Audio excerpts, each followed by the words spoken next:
Mature music for the mature people.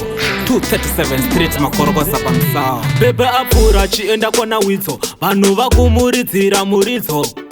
Azondikandira ziso, ndabva ndamupaka chiziviso. Bebe wakapfeka mutodo, bebe akapfeka mutodo. Aiwa varume musaite godo, bebe hachizi chidodo. Bebe akapfeka mutodo, bebe wakapfeka mutodo. Aiwa varume musaite godo, bebe hachizi chidodo.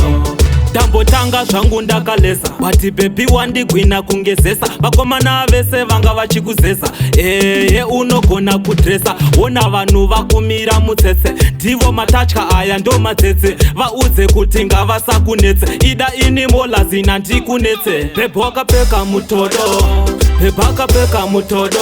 Aiwa varume musaite godo, bebi hachizi chidodo. Bebi akapfeka mutodo, bebi wakapfeka mutodo. Aiwa varume musaite godo, bebi hachizi chidodo. Vanhu vese vondibvunza kabebi kanombobvepi, ndichifamba newe bebi uchipika stepi. Apa mumasiso mako wakaisa kepi, ndichikubatidza kuchera mvura patepi. Vanakirwa nesele vakafungo nenepi, ndide marasa nokubata repi. Une structure bebi une good shape, tsvakapa nemaruva timbotorwa snepi. Bebi wakapfeka mutodo, bebi akapfeka mutodo. Aiwa varume musaite godo, bebi hachizi chidodo. Bebi akapfeka mutodo, bebi wakapfeka mutodo. Aiwa varume musaite godo, bebi hachizi chidodo. Bebi apfuura chienda kona witso, vanhu vakumuridzira muritso. Azondikandira ziso, ndabva ndamupaka chiziviso.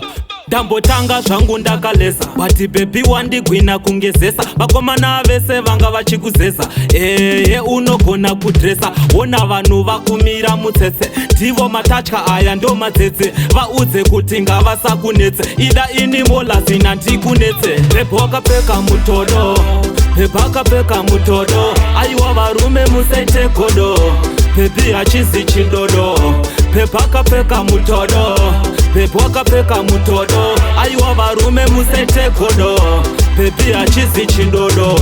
Bebi wakapfeka mutodo, bebi akapfeka mutodo. Aiwa varume musaite godo, bebi hachizi chidodo. Bebi akapfeka mutodo, bebi wakapfeka mutodo. Aiwa varume musaite godo, bebi hachizi chidodo.